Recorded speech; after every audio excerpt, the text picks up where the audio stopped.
Bonjour les amis de l'émission La Voix de l'Archange. Bonjour les auditeurs de l'émission La Voix de l'Archange.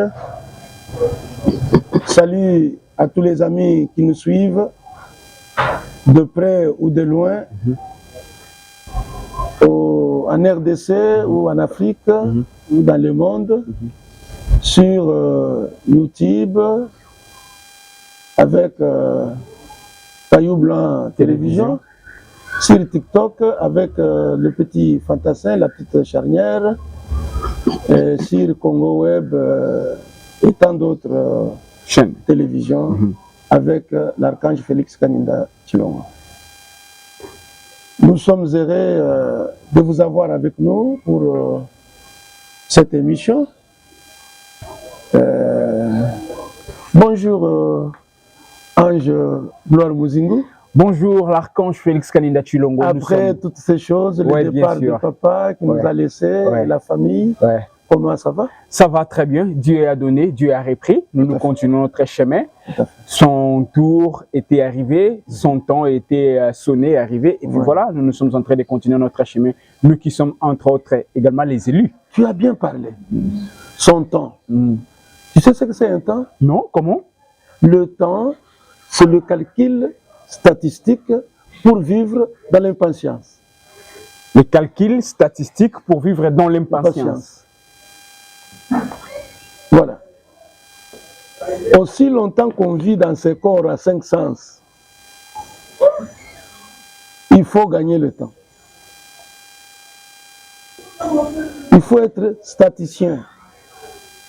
Le temps n'est autre chose que le calcul statistique pour vivre dans l'impatience. Bon,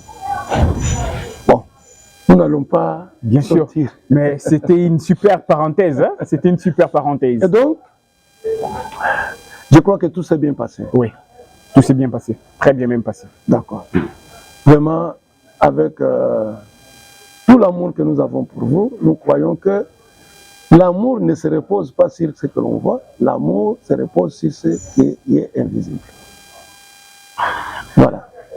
Donc, je reviens à vous pour vous dire que aujourd'hui, nous allons parler sur les élus.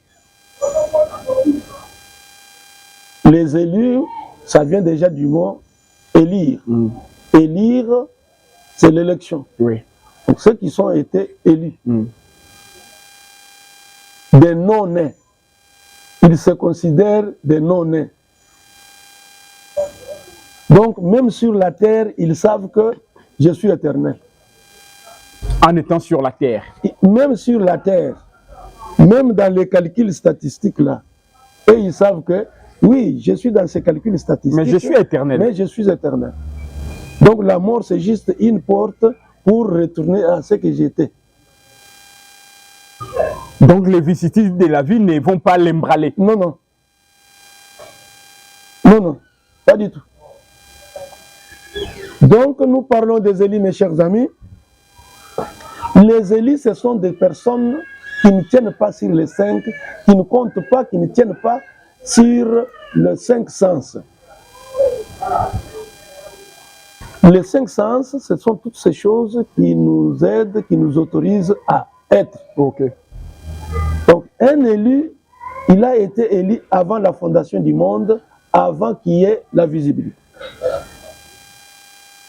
C'est pourquoi, même sur la terre, lui ne compte que sur ce qui est invisible. Ce qui est invisible, c'est ce qui dure à jamais. Mais ce qui est visible, c'est ceux qui ont un commencement et une fin de temps. Donc, les élus ont été élus avant la fondation du monde. Il n'y avait encore rien.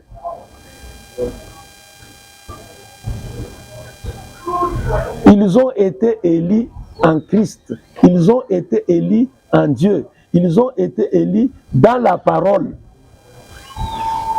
La parole qui n'était pas encore matérialisée, mais la parole qui était esprit. Ils ont été élus dès avant la fondation du monde. Ce sont des vases pleins depuis l'éternité. Pleins à rabord depuis l'éternité. Et dans leur marche, ils déversent la vie. Ils laissent des empreintes.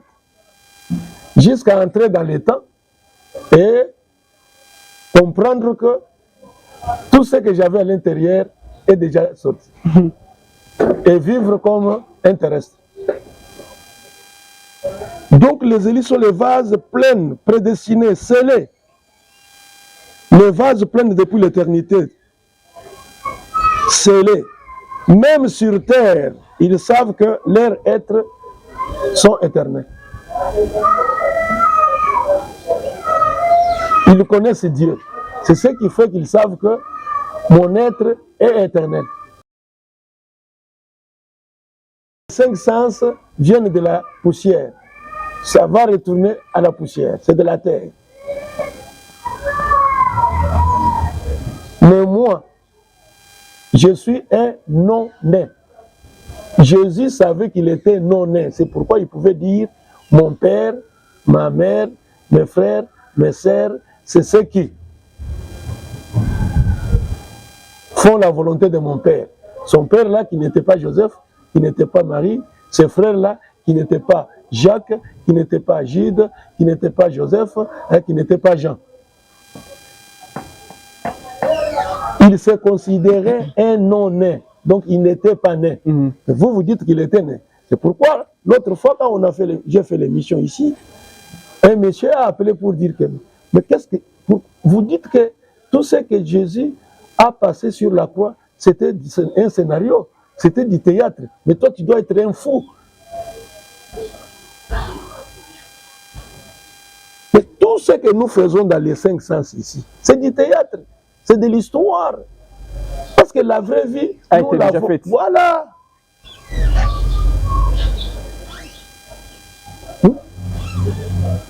Ce qui s'est passé là, c'était du théâtre. Le Père regardait cela, les anges regardaient cela, et les hommes sur la terre regardaient cela, c'était du théâtre. C'est une pièce de théâtre, le livre là, la Bible là, c'est une pièce de théâtre. La Bible est une pièce de théâtre. La Bible est, mon ami, livre des saints. Oui, pièce de théâtre. C'est une pièce de théâtre. Et Dieu est l'acteur principal. Hein? Mais l'archange, je m'excuse. Est-ce que les péchés peuvent affecter un mal l'élu, un élu qui vit sur cette terre? Non. Un élu ne connaît pas les péchés. Un élu connaît Dieu. Et son souci sur la terre, c'est tous les soucis d'un élu sur cette terre. C'est de connaître la hauteur, la profondeur, la largeur, l'épaisseur, connaître l'amour de Christ. C'est ça le souci d'un élu. Le souci n'a rien. Un élu, le péché ne lui dit rien. Il n'a pas été conçu dans le péché.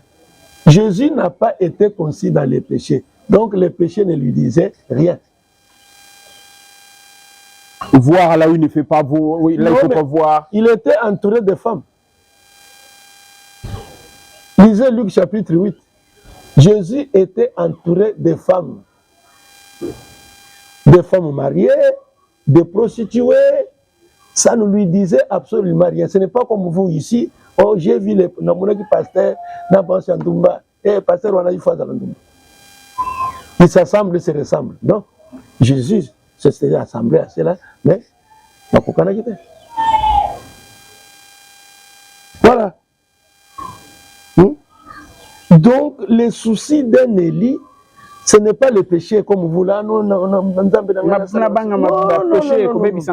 Un élu, son souci permanent, son idéal, sa quête permanente. Son souci, c'est de connaître la hauteur, la profondeur, la largeur, l'épaisseur, connaître l'amour de Christ qui surpasse toute connaissance.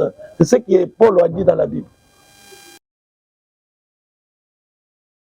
Il n'a pas le souci d'avoir un diplôme. Il n'a pas de souci de se marier. D'avoir un travail. Non, on est habillés aux autres, il y a un mot.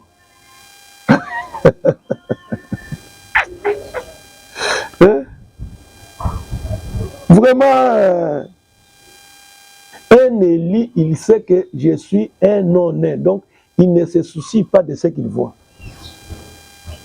ni de ce qui passe devant lui. Il voit constamment le Père. Il voit constamment ce qui est à l'intérieur. Oui, l'amour là. Voilà. Il cherche constamment la géométrie là, Voilà. la hauteur là. Il s'attend à la bienveillance de Dieu. Il s'attend à ce que Seigneur, Dieu me corrige. C'est ça la bienveillance. Oui. L'amour doit être collectif. Oui. Quand on parle de l'amour ici, ce n'est pas de s'embrasser, hein, bâtir langue. Non, l'amour ici, c'est s'attendre à ce que Dieu me corrige. Il a dit, je suis le chemin, la vérité et la vie. Voilà l'amour de Dieu. Mais l'amour entre humains également, est-ce que quand on parle de cet amour-là, ce n'est pas l'amour entre humains également? L'homme, la femme? Non, non. Où l'un sort le matin et rentre le soir pour chercher la vie pour les autres. L'amour ici, vous êtes un élément bouclé. Moi et mon père, nous sommes un. Je vois constamment mon père. Mon père agit, moi aussi j'agis. Hein? Donc, même sur la terre, un Élie, il sait que mon être est éternel. Il s'accroche aux choses éternelles.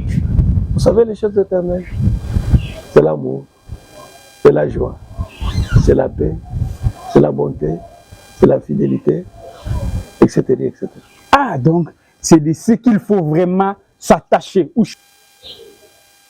Si ces choses sont en vous, le péché est loin de vous. Et vous savez que je suis un honnête. Parce que un, c'est celui qui s'attache à l'impudicité, à la jalousie, à la haine, au rythme du monde. Voilà. À toute cette vulgarité mondaine. Oui. C'est ça un nain. Mais un non-nain s'attache à sa prédestinée. Il a été prédestiné, scellé dès avant la fondation du monde, que toi, partout où que tu iras, tu dois réaliser l'éternité. L'éternité, c'est toutes ces choses de la profondeur éternelle. Et les choses de la profondeur éternelle, c'est d'abord l'amour, c'est la joie, c'est la bonté, la fidélité, la bénignité, ainsi de suite. Si ces choses sont en vous, ils vous rappelleront toujours que toi, tu es un honnête. Mais tu vis selon le mode de né. Voilà. Tu sais que moi, je ne puis jamais mourir. Je ne puis jamais mourir. Pour moi, mourir, c'est du théâtre. Jésus, sur la croix, il savait que je suis en train de faire du théâtre. Parce que lui, il savait qu'il est éternel. Ça ne l'inquiétait pas. Mais le mortel tenait à le rendre comme lui. Pour lui, c'était vraiment du théâtre. J'imagine qu'au fond de lui, il s'est moqué des mortels. Hein? Oui. Il dit, mais que font ces gens ici? Oui, il a dit, Père, ils ne savent pas ce qu'ils sont en train de faire. Ok, je vois. Je vois. Est-ce qu'on atteindra ces niveaux? Certains d'entre nous atteindront ces niveaux. Donc, Jésus savait que moi, je me tiens à la racine. La racine, c'est le Père. Oui. Donc, tout ce qui, c'est comme quelqu'un qui vient là-bas, il coupe l'arbre, il coupe ce qu'il voit. Oh non, j'ai coupé cet arbre-là. Mais il y a les racines sont restées là. Il y a une racine là-bas. Dès que l'eau ou l'humidité va passer par là-bas, il poussera encore. Voilà pourquoi je dis que tout ce qui s'est passé à la croix, l'agneau n'était pas immolé à la croix. C'est Jésus qui mourit à la croix dans ce théâtre-là. Il était l'acteur principal. Votre manière de remettre en cause cette histoire-là laisse perplexe quand même. Hein? Vous réduisez toute l'importance que les gens accordent à ça. Donc, vous tenez beaucoup plus à l'autonomie physique, à l'autonomie psychique. Mais Dieu, quand il regarde, Dieu n'a rien à voir avec votre autonomie physique, psychique, voire même spirituelle, de votre manière là. L'esprit là.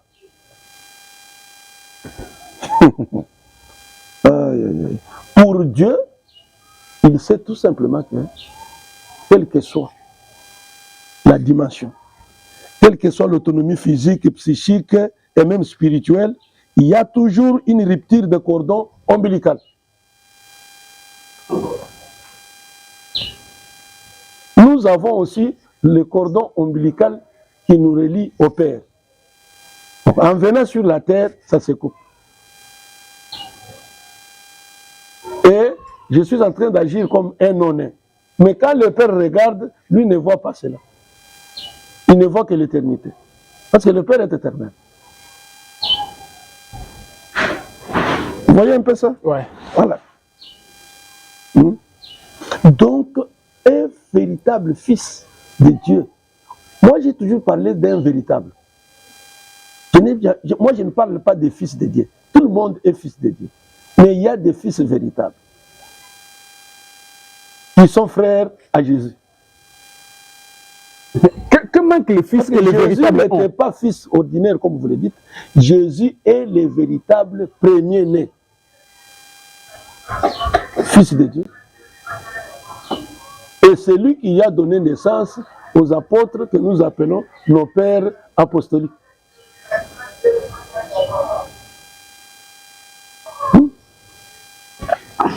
Ils sont nos pères apostoliques, pas par la naissance. Non. C'est par la non-naissance. Ah mais oui. Mais Jésus... La notion de la paternité, ça prend des billes dans la naissance quand même. Mais les liens de consanguinité de Jésus avec nos pères apostoliques, est-ce qu'il y a la chair? C'est l'esprit. Rien que l'esprit. Et la parole. Et quand la parole, l'esprit, rencontre la parole, c'est ça, c'est que la semence. C'est ce qui fait que les pères apostoliques le sont pour nous. Il n'y avait pas de contact de sexe mâle et femelle. C'est la lignée des non-nés. Jésus, sur la terre, il est la racine des véritables fils et filles de Dieu, c'est-à-dire les non-nés. Il n'y a pas eu rencontre d'un mâle et d'une femelle. C'est ça la fraternité qu'il y a. L'archange, qu'est-ce que le Père donnera au véritable fils qu'il ne donnera pas au simple fils? Au bout du chemin, il va nous enlever, il va nous transformer, il va nous retourner à ce que nous avons été. Et les autres n'en bénéficieront pas. Ah bon? Oui. C'est ça ce que les gens disent, l'enlèvement, l'enlèvement. Ils ne savent pas ce que c'est. L'enlèvement, c'est une transformation. Vous retournez à ce que vous avez été. Vous avez ce pouvoir-là en vous.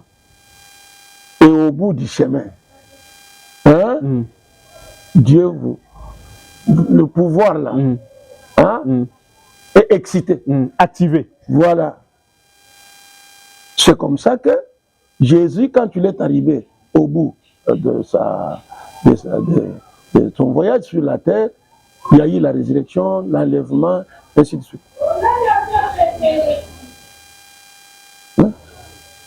Comment les disciples qui étaient avec lui le vendredi, ils n'ont pas pu les reconnaître les dimanches sur le chemin de Maús? Comment les femmes qui se sont rendues au sépulcre, comment ils ne l'ont pas reconnu? Ils l'ont pris pour un ange. Voilà. La vraie puissance de Dieu, c'est celle de transformer. Ce n'est pas faire des miracles comme vous voulez.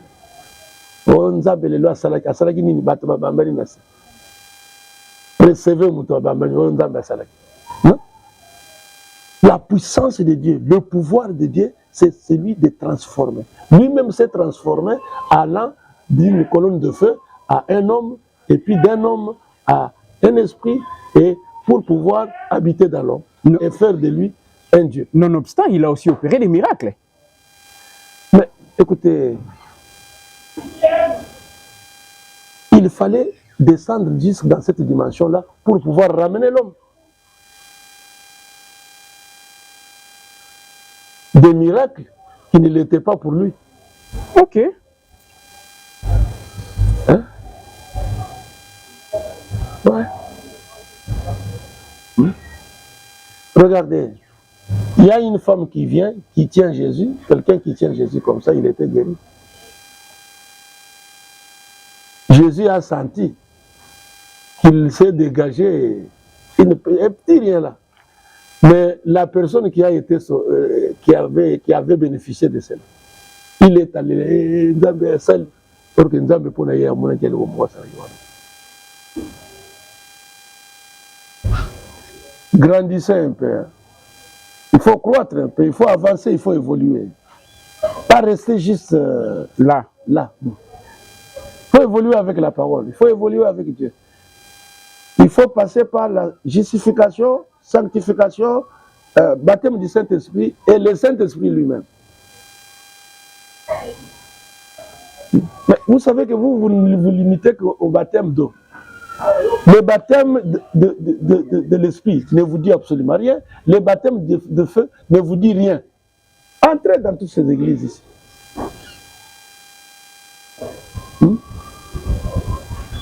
Voilà. Mais puisque vous en parlez, l'archange, les baptêmes de feu, c'est vraiment les baptêmes de feu? Le feu ici, c'est la parole. Excusez-moi. La parole de Dieu, c'est un feu. Moi, je suis resté dans le concept parce que beaucoup pensent comme ça, ceux qui nous regardent, pensent vraiment comme ça. Vous êtes beaucoup plus dans les substituts. Au lieu d'entrer dans la profondeur, dans les évidences. On est dans le superficiel. Voilà.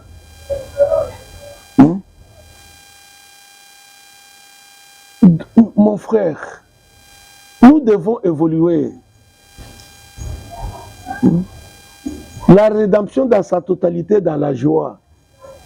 Ceux qui ont été élus sur la terre, Dieu doit les justifier. Les justifier qu'ils n'ont jamais connu les péchés et n'ont jamais connu les péchés. C'est ça la justification. Justification. Les élus sont justifiés. Ils ne se justifient pas eux-mêmes. C'est Dieu, c'est le Créateur qui vient qui dit « Eux ne connaissent pas les péchés. Eux ne me connaissent que moi. » La vie éternelle, c'est connaître Dieu. Et c'est lui qui vous a envoyé, à savoir Jésus-Christ.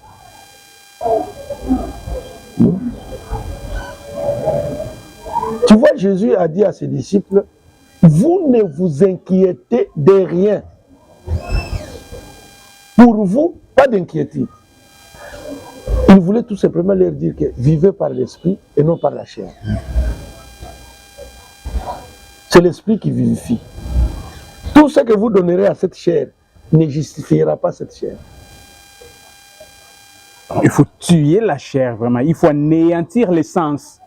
Tout à fait. Ne pas les suivre. Non. Ne pas se soumettre à eux. Non.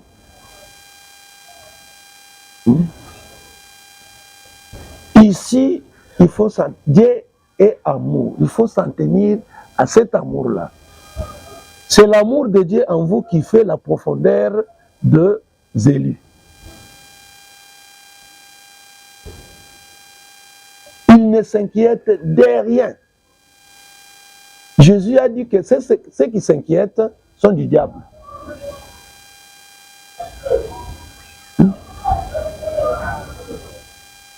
Ce sont les pécheurs du monde qui s'inquiètent. Alors dis-moi un peu.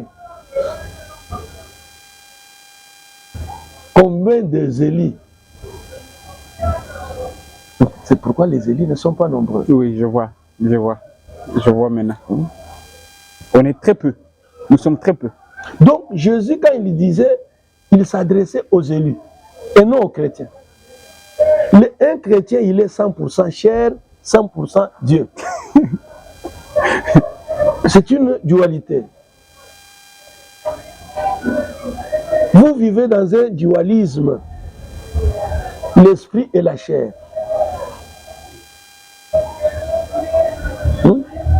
Mais les choses dont je suis en train de parler ici, c'est qu'il y a déjà une séparation.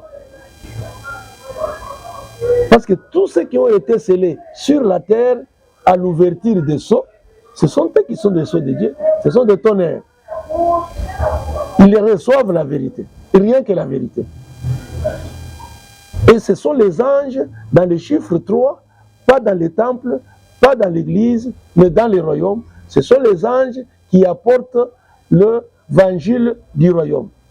Les pasteurs n'apportent pas l'évangile du royaume.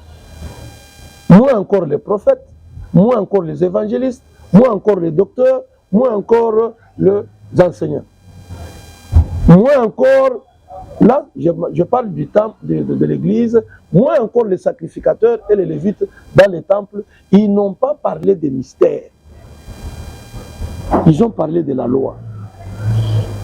Dans l'église, ils ont parlé de la grâce. Mais le mystère, c'est dans le royaume. Le mystère, c'est l'affaire des prédestinés avec les saints anges établis dans leur ministère sur cette terre. Vous savez que les anges sont des non-nés. Oui. Voilà. Les anges sont des non-nés. Et les véritables fils et filles de Dieu sont des non-nés. Et en eux, ils se soucient de la pensée éternelle. Bien qu'ils vivent dans un corps matériel. Un corps de soucis. Ce n'est qu'une enveloppe. Un corps du temps. Je vous ai dit que le temps, c'est un calcul statistique pour vivre dans l'impatience. Mais un ange ne vit pas dans l'impatience. Non. D'ailleurs, la plus grande vertu des anges, c'est la patience. Ils savent que ce que Dieu a dit, il l'accomplirait. Il l'atteste par nous. Tout passera, mais la parole de Dieu ne passera pas. Et c'est la parole de Dieu qui constitue la vie d'un humain créé par Dieu. Quand je parle de non-nés, je parle de créer. Voilà. Je ne parle pas de l'incréé. Vous parlez de créer. De créer. Vous voyez? Et leur souci. Vous savez, quand Dieu vous dit quelque chose, il vous dit, ne faites pas ça. Hein? N'ayez pas de statues, n'adorez pas de statues, cassez toutes les statues. Et puis après, il dit à Aaron, allez, ça paraît contradictoire. Quand Dieu dit, ne faites pas ça, il tourne vers ses enfants et dit, vous faites ça.